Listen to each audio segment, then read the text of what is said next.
Jillian, let's bring in Arkansas Republican Senator Tom Cotton. He's a member of the Senate Armed Services Committee. Senator, it's great to see you. I want to play a little more of what Lloyd Austin said. He was asked why the U.S. waited so long to step up action against these Iranian proxies who were attacking U.S. forces. Here's how he responded. At this point, we should. It's time to take away even more capability than we've taken in the past. We look to hold the people that are responsible for this accountable. And we also look to make sure that we continue to take away capability from them as we go forward. Well, at least in that part of the answer, he did not say why the U.S. waited so long, but this idea of, quote, taking away capability. There are many people, and I think that you're among them, who say, no, what you need to do is not take away capability. You need to punch Iran in the nose so hard that it stops this. Yeah, John, it's not just waiting for 4 or 5 days since the 3 Americans were killed and dozens wounded, some critically. It's 3 years of Joe Biden's failed Iran policy. Secretary Austin admitted to me last year in a hearing that there'd been over 80 attacks on American positions, and we'd only retaliated 4 or 5 times. And that was before the October 7th atrocity in Israel. Now, just in the last 3 months, it's been over 160. And we continue to look the other way, turn the other cheek, to shoot at empty warehouses in the desert. And it's sounding increasingly like that's exactly what's going to happen here. We are telegraphing what we plan to do. As Jennifer Griffin said, most of Iran's key leaders in Iraq and Syria have already hightailed it back to Iran. And it certainly sounds like the secretary and the president have taken off the table entirely targeting Iranians or Iranian assets, like the ships they're using to conduct intelligence in the Red Sea. None of that is going to scare Iran straight. If Iran has a proxy strategy going back 30 years and all we do is hit their proxies, it simply validates Iran's strategy and puts more American lives at risk. We had on the program earlier this week the former Vice President Mike Pence, who is unique in modern times in that his administration was about the only one that struck Iran directly after a similar incident that killed an American contractor when they took out Qasem Soleimani. Here's what Pence said he thinks should happen now.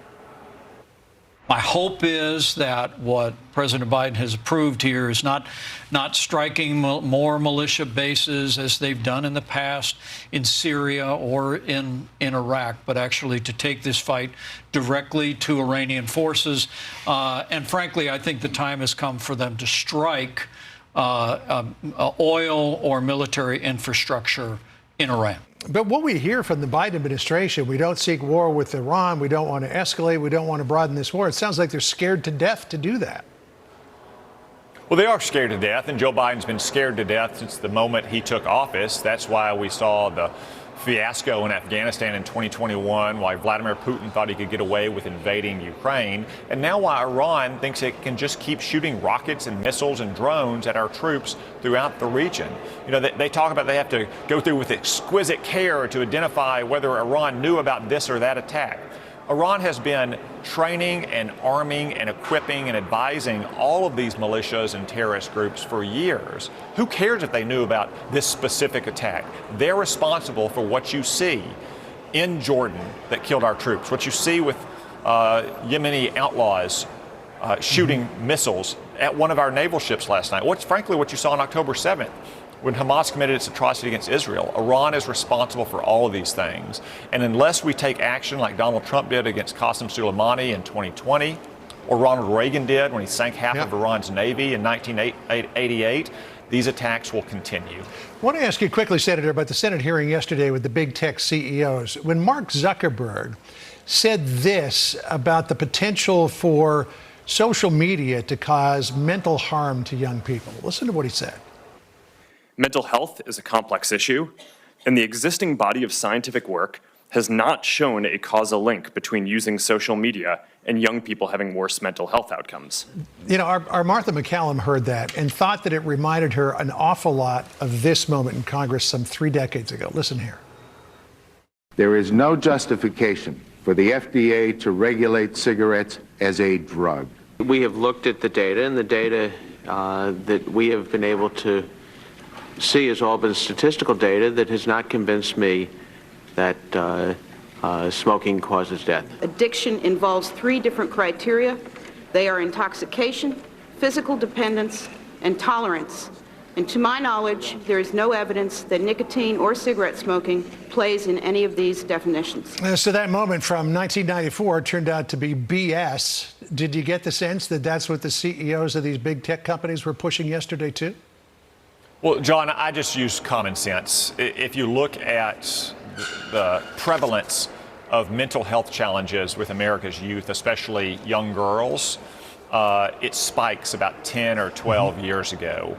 And what happened 10 or 12 years ago, you had the widespread adoption of smartphones and the explosion of social media among America's youth. I think most Americans can kind of put two and two together and realize that we need sensible controls on social media for young people. That's why I have bipartisan legislation that would require genuine age verification and give parents a say over what their kids are doing online. Parents have that say in the real world, they should have it in the digital world. And then of course you have other malevolent companies like TikTok, which is a stooge of the Chinese Communist Party, which doesn't just allow kids to access inappropriate material, but actually pushes it on them, actually pushes young girls to watch videos about body image issues, or young boys to see violence and degrading pornography, and actually is trying to poison the minds of Americans' kids, when the Chinese version of TikTok just tells Chinese teenagers to eat their vegetables and do their homework and respect their elders. All right.